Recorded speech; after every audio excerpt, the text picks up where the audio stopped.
Hey everyone, it's Emily. Welcome to my channel, or welcome back to my channel. In today's video, I'm going to be painting a floral wreath, and I'm going to be using watercolors, which I'm really excited about. I haven't painted with those for a little while on the channel, and I love watercolors so much. This painting is inspired by my flower gardens, as well as so many flowers that I've seen this summer. I love summer flowers. This is a super beginner-friendly watercolor painting. It's loose, and it's a great place to try new brushes, new paints, and techniques. I'll walk you through my process and give you some tips along the way. As always, I'll list my supplies in the description box, but feel free to always use what you have on hand. Thank you so much for being here and watching my videos.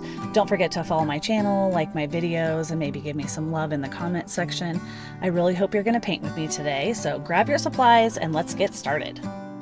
So I went ahead and just loosely sketched out kind of an idea. I'm not going to transfer this on here.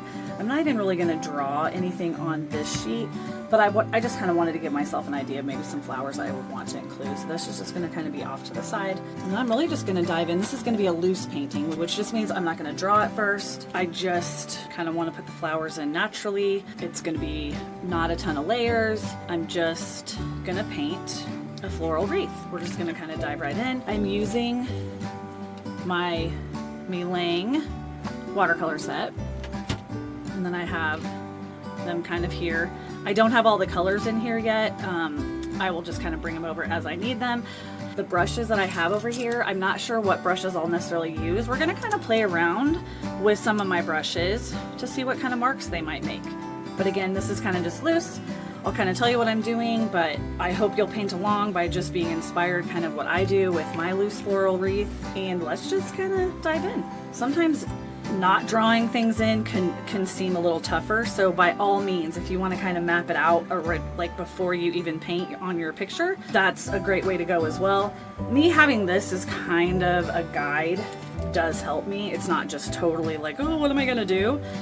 So having kind of a little reference definitely helps as well. So you can't really see it, but I have a loose circle right here. So that's kind of going to be my guide as I'm going along. As I begin painting in the flowers, I will be using more of a wash, which is just the pigment to water ratio. It's more water than the pigment. That way I can build some dimension by adding darker colors. So you just kind of put it in lightly, and then I'll add darker colors as I go. These flowers aren't necessarily based in reality. They're kind of doodly flowers. That's kind of what I was looking for.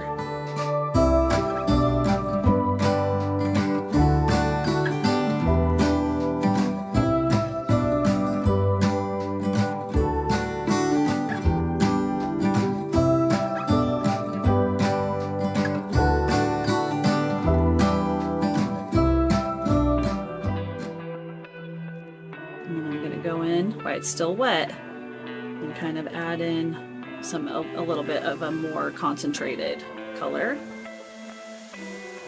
Actually have a little bit of blue I'm going to drop in as well. I'm leaving a little gap in between some of the petals just to add a little bit of contrast.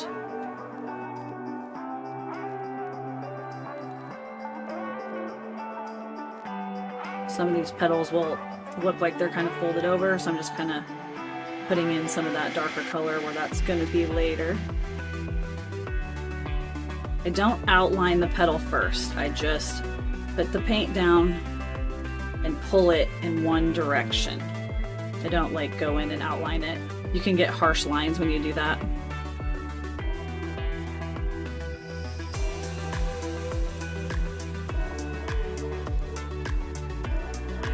I'm going to put another one right here, but I'm going to go ahead and skip it for a second and work on one up here so that this one can dry for a second.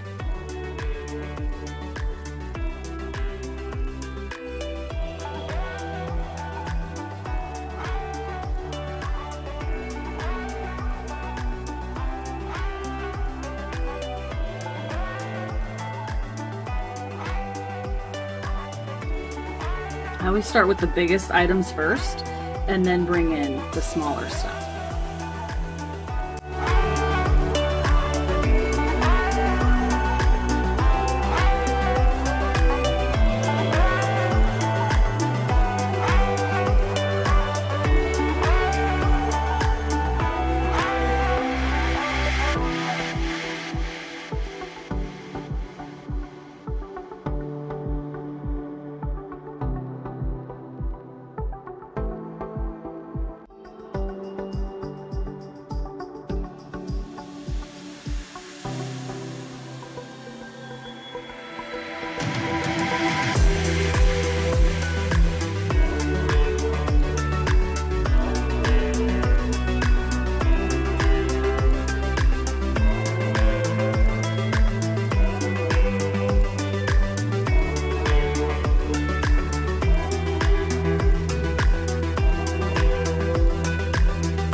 feel like maybe there needs to be just a little bit of something here. Maybe add some yellow. And then I feel like I need to kind of fill in this little area here, and then maybe kind of extend something to here. But it's getting there, and then I'm going to go back in and add some details into the flowers and stuff that I already put down. I tend to be somebody that draws things out first. I think in the future I would draw in each of the really big flowers to kind of look exactly like I want them to, and then have a really good idea of the filler flowers that I want. I kind of just made them up a little bit. I might have maybe some, you know, better examples, or kind of really have practiced. I've done lots of flowers, but I think it would have done me some justice to kind of have a little bit more of an idea of what I was going to maybe do. I taped my paper down this time to try to help me stop turning my page all the time. It's not easy for me to do it though, because the directionality, or where I want the tip of my brush to be, can sometimes be awkward when I don't get to move my paper. But I'm sure there are times that that feels a little off-putting, so I'm gonna work at maybe not doing that as much. You can just put in some little different size shapes. I'm gonna bring in this dagger brush, kind of push down and then pick it up. I kind of put it a little bit on its side, put the tip down, push down, and then lift up as I get closer to the stem. And then you can turn it over and use more of the kind of the pointy edge to get a little bit more detail in as well.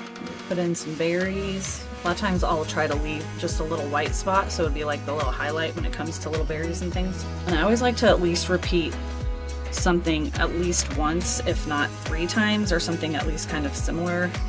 So I think I might pop some of those over here.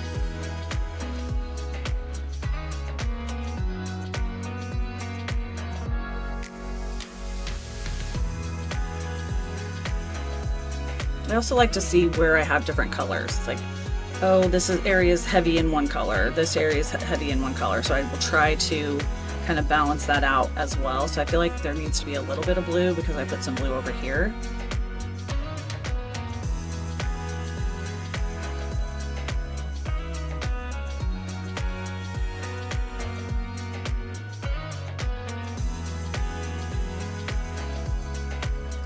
I don't really like that very much. But what I'm gonna do, because you really can't totally erase watercolor, I can see if I can kind of lift some of that off, and then I think I'm just gonna pop a leaf in there. But I don't think I'll be able to get it up. It's been sitting there for a little bit too long. You can kind of scrub at it a little bit. I'm gonna put a darker color over it, so I'm really not gonna worry about it too much. It's kind of trial and error. I'm actually gonna draw in with water first, kind of the shape, and then I'll go in with a little bit more of a concentrated paint mixture since I've already got that water on the paper. And I like to go in with a little bit of a darker color, and it needs to be concentrated as well, or you're just introducing more water, and then that'll make your paints kind of behave oddly, if you will.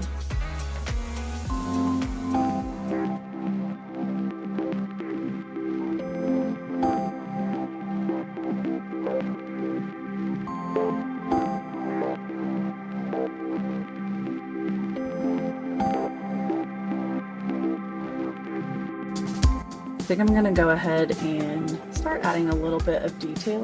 Go back in and darken some things and change the shapes a little bit if you want. And I will vary the greens that I use. I like to mix a little bit of blue sometimes in my green, some red.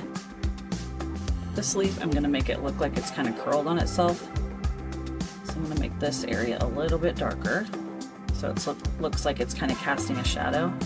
And then you can just take kind of a clean brush, just barely damp, and kind of scoot that around a little bit to soften any edges as well.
petal wet again, or you can just go in with the paint directly on to the paper. If you're trying to make it a little darker, it will diffuse a little bit more naturally if you've got it wet first. Kind of just going in and trying to make it look like there's a little bit of shadows so I can differentiate the leaves a little bit better. Watercolor always dries a little bit lighter. As above, so below, I like to watch you closely. You're looking toward the stars for all the answers that you hold inside you. The cool moonlight takes us tonight. Let our souls collide. Fall into this moment with you when everything aligns. Come around the world with me. If only we could be so lucky. There is so much more that's out there for us to see. When we touch, spark ignites. Keep that flame blazing high. I trace your steps through my mind, traveling back in time. Bright moonlight takes us tonight. Let our souls collide. I slip into a deep trance with you. The galaxy aligns. Come around the world with me. If only we could be so lucky. There is so much more that's out there for us to see. Come around the world with me. If only we could be so lucky. There is so much more that's out there for us to see.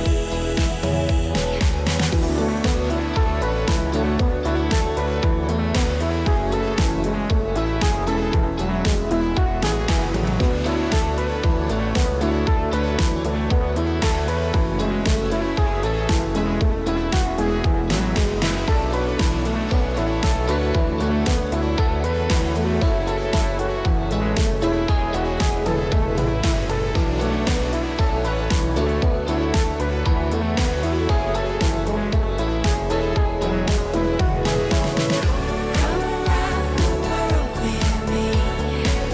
If only we could be so lucky. There is so much more that's out there for us to. I'm gonna go in with a little bit of bleed proof white. White wash would be great here, but I'm gonna bring this in just for a little bit of white details because it covers over the watercolor really well. Give some highlights kind of on these. I've used light Payne's gray to create the petals of the daisy.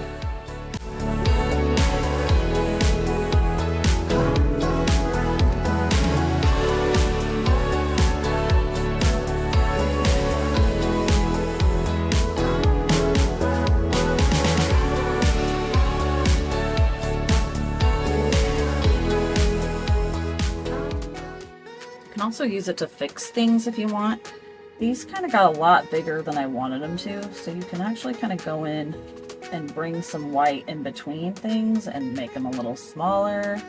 And then you can actually go back over it with watercolor. I wanted these to look more like thyme, if you will, and they got a little bit fatter, kind of like these here, which is more like a lavender, I guess. Use it for details. Just adding some highlights.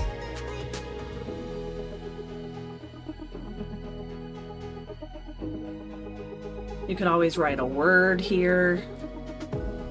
And then I like to, there's a lot of white space in this, so I'm gonna do some splatter. Some people think that's a little overrated, but I really like splatter. I think it can add a little extra pizzazz. The size of the brush that you use to splatter will kind of decide the thickness, if you will, of your splatter. You want to make sure that your paint's a little bit loose more of a wash kind of, so that it actually will come off the brush. You can do it by just tapping. I'm just going to do a little bit of all the colors, or at least some of the colors. I could have also just cut this piece of paper into a square instead of keeping it a rectangle, which you could always kind of cut it down later. There we go. Once I think I'm done, I'll do it like kind of a once over. There are things I would change for sure. Maybe, like I said, I would probably draw it out first a little bit more in pencil. Overall, I think it's pretty. So I think that's it for this painting. I really appreciate you joining me today. If you like my videos, my content, I would really appreciate it if you followed my channel to help me grow and reach more people like you that are interested in art videos. I'm continuing to evolve on this channel. This is all kind of new to me. I've only been doing this for a few months, so I'm still kind of finding my way, but I've really been enjoying coming up with new things, trying new things. I've done a lot of things lately that I hadn't really done before, just to try them out with you. If you have any ideas for future videos or projects, please put those in the comments. I would love to hear your suggestions. I hope you have a great week, and I will see you next Wednesday. Bye.